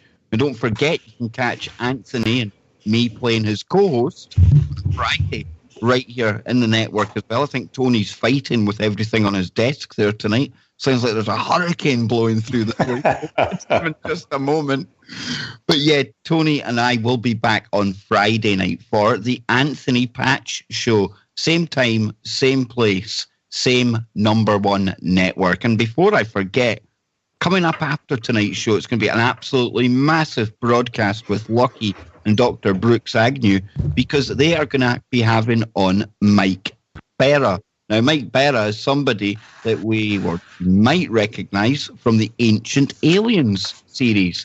He's also worked very closely with Richard C. Hoagland in the past. So he'll be coming up right after tonight's show with Lucky and Dr. Agnew. But we've got 2 hours with Mr. Patch to look forward to.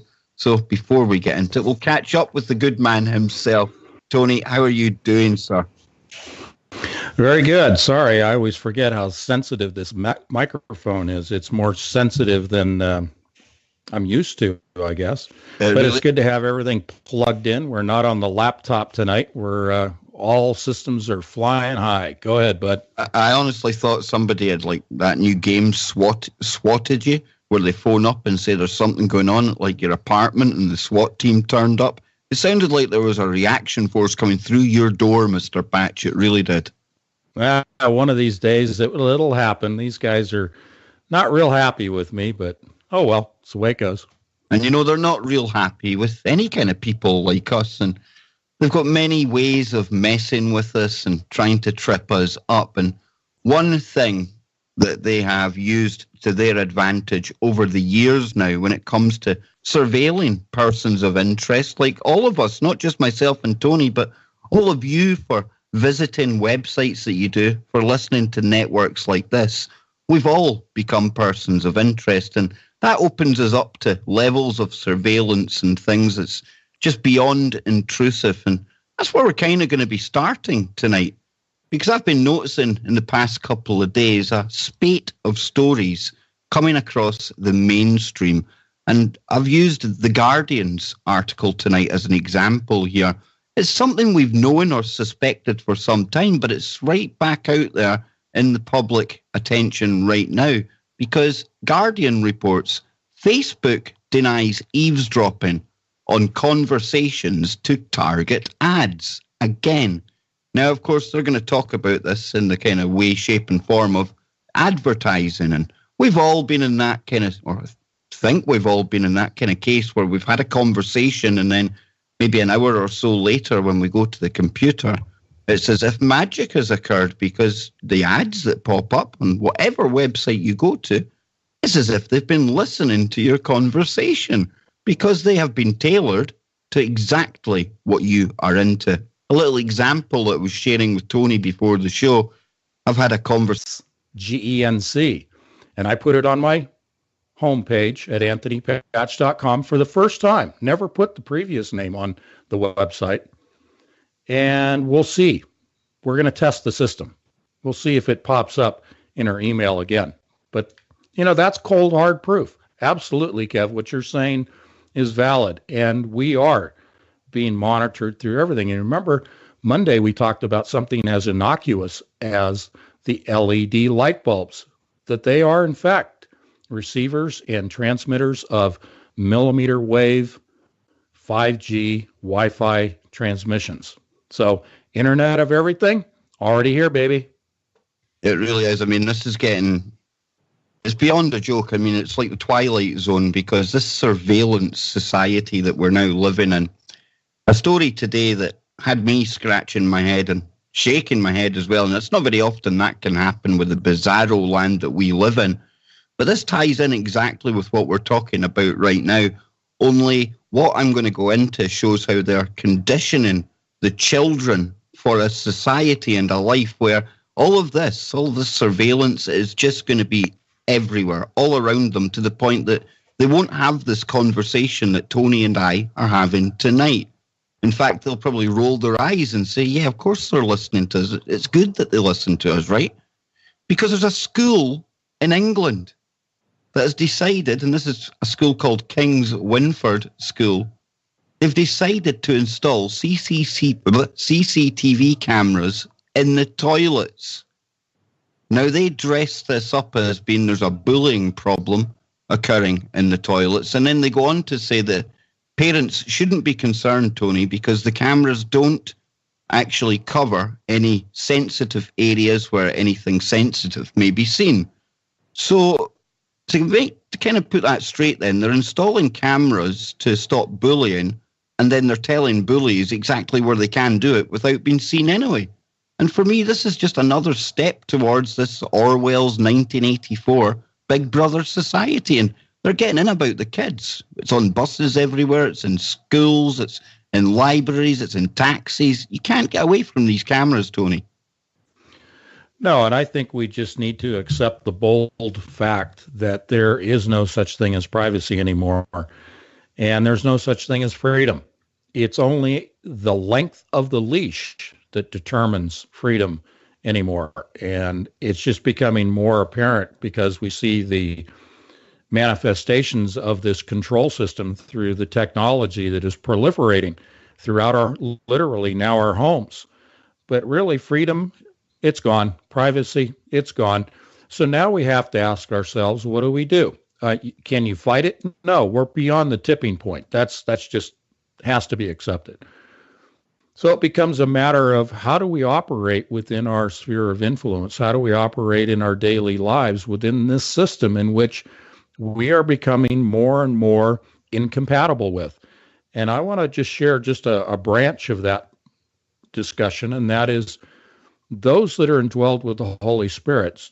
If you want to call yourself a Christian, that's fine. That's a common topical name. But those indwelled with the Holy Spirit are already highly incompatible with this world and with technology. And it is only going to become worse. The void, the schism, the gap between those of the world and those not of the world, and those not of the world are those filled with the Holy Spirit, will continue to see an expansion of that gap, that incompatibility gap with technology in particular, and even with people. So that's kind of what we're going to bring into the discussion in December about the fullness of the Gentiles. That's just a taste of it. Go ahead. You know, Tony, I have to agree. Then this tipping point that you mentioned there, I mean, for lack of a better term, I think we can think of that as the singularity that people like Kurzweil and people talk about. And it has occurred because machines, whether they are literally conscious or not, that's a totally different thing. But conversation with Anne in the past, and you know, I can use phishing just as an example of what we were talking about. Then the next time you come, log into Facebook or Google or any website, the adverts that are down the side, I mean, they're absolutely all pointing towards that topic. Get your fishing equipment here, go on a boat to go fishing there. Now, how does that happen? Well, that happens because they do listen to us. And it's not just our smartphones anymore, folks. No. It's all of these devices that we have welcomed and embraced and wholeheartedly rushed out to get to bring into our lives. And I'm talking about all this technology that we have become so dependent on. And Tony, you've had your kind of little brush with this kind of scenario that I'm laying out here tonight. And the cold hard truth is that we've said in the past, privacy is dead, but we're literally being listened to every second of every day. Yeah, that's exactly right. And I'm going to give a very close to home example, and not a big deal, but proof. So last night, Kathleen and I are having a conversation over Skype, and we were talking about our upcoming webinar we're going to do in mid-December. And we were thinking and talking about titles. We thought Divergent would be a good one because we are going to be talking about what we interpret to be the fullness of the Gentiles. We have a very, I think, will prove to be controversial definition, description, and evidentiary argument for what we view as our interpretation of the fullness of the Gentiles. But we thought we'd call it Divergent. So she gets to work, fires up the work computer, not her own. First thing that pops up is an email with a separate tab that says Divergent. Now, we didn't enter anything into any computer last night. All we did was talk about it over Skype, and there it is. So I said, all right, let's change the name to Divergence.